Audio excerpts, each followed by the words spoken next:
that the Q&A has been over a week since it was aired on the Twitch channel. I would love to know your opinion. For those of you who wasn't able to tune in, here's a bit of a recap. On March 21st, the previous Friday of 2025, we saw Hell Let Loose's first live Q&A session held on their official Twitch channel, which saw Expression Games teamed up with producer and community managers from Team 17 holding questions that was given to them from the community and the players of Hell Let Loose in regards to the 2025 roadmap. Even though most of the questions was directly aimed at the 2025 roadmap as published on their social medias, there was a lot of tertiary questions that was added for potential requests and wants from the community and highlighting some previous promises that were never delivered. So before we go through the questions and get the answers that you're all dying to hear, let's just have an appreciation for the position that Team 17 and Expression Games are currently in, where the 2025 roadmap is yet to actually take place and come to fruition. There is a lot that they can and can't say about the subjects that matter. So some of the answers may feel a little bit light and maybe a little bit drawn out, but nonetheless are very much deliberate and intentional for the information that we are after. So let's go through them.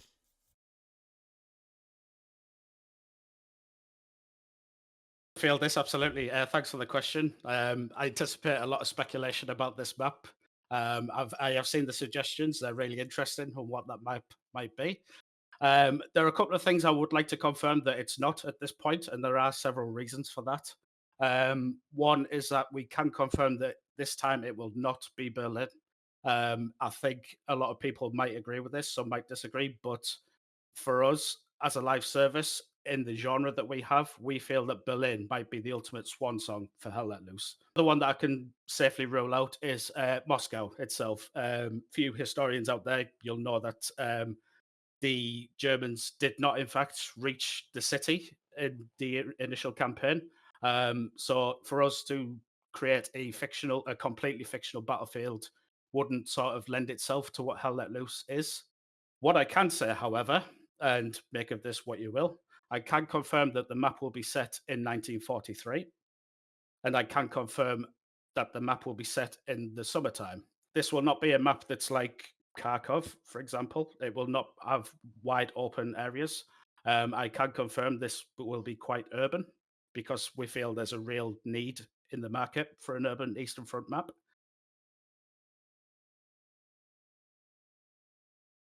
Right, I can feel that. I'm getting very nostalgic now, just thinking of Danzig. Yeah, so Danzig it very much still exists as a map. It's in our vault of many maps. I was in the map last week actually. I'm proud to announce that we are actually bringing a PT to the community on Danzig. I think there are still things left unanswered from that piece of content.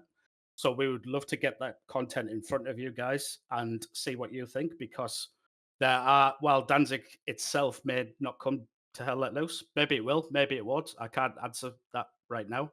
But what I can say is the gameplay of it is certainly something that we could potentially roll out to other maps that are applicable.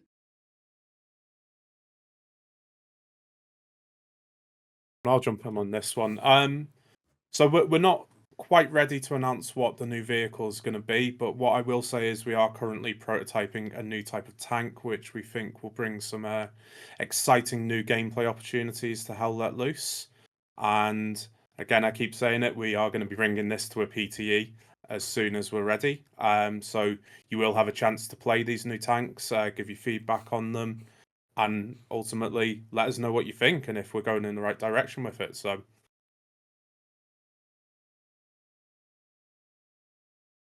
I can take this one. So as it stands, obviously there's sort of those three main categories where it's light, medium, heavy, and as it stands, if we introduce a new tank, it's pretty predictable how that tank is going to behave. It's either going to behave like a light, medium, or a heavy. So just on that, for players who play armor a lot, we want to make that experience way more authentic.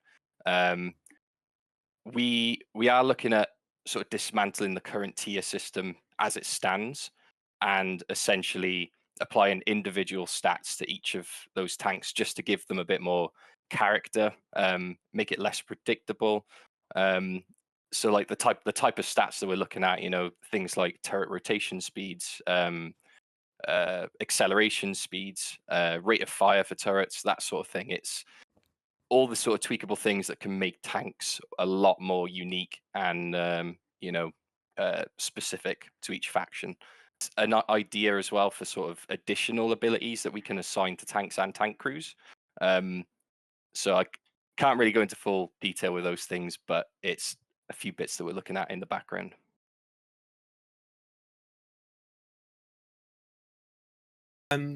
So on the snow camo, I would say yes, that's 100% plan. We will be looking to update the Soviet vehicles as soon as possible to roll out that snow camo change to the other snow maps.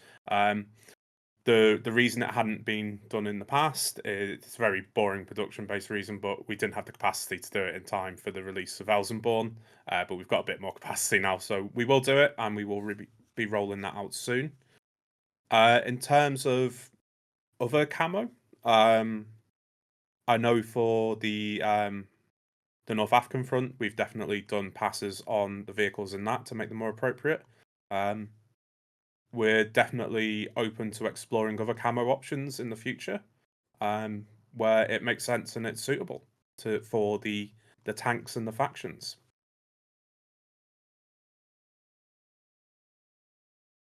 Yeah, I can take this one, and then if Carl, you want to follow on from me. Yeah, so for this artillery sort of rework, mortars won't be sort of part of this, but I'll steal Carl's sort of saying, never say never. It's obviously something that we see suggested quite a lot. But for this specific feature, reworking artillery, there is a problem with, recon arty sort of gameplay loops. It's creating sort of like a stale environment, really, where, recon are sort of forced to do that. And we just want to address that, basically. There's a number of ways that we're sort of looking at the moment. Can't go into full detail with obviously everything, but we are addressing it.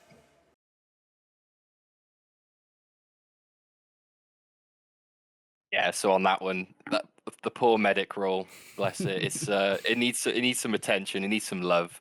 Currently when someone gets wounded, it's just the strategy is just to redeploy. You get everything sort of given back to you, equipment, ammunition, all that sort of thing. We want to kind of address that. The way that I'm sort of approaching it currently is sort of like a 3-angle thing. The first angle is just looking at the current stats of the medic and seeing how we can change existing parameters just to see what we can tweak in its current form just to improve, sort of just day-to-day medic roles, basically. This is stuff like, just tweaking the loadouts, adding a little bit more ammunition, changing, maybe increasing revive speeds, that sort of thing. So just using everything at our disposal to see how we can improve that sort of side of things.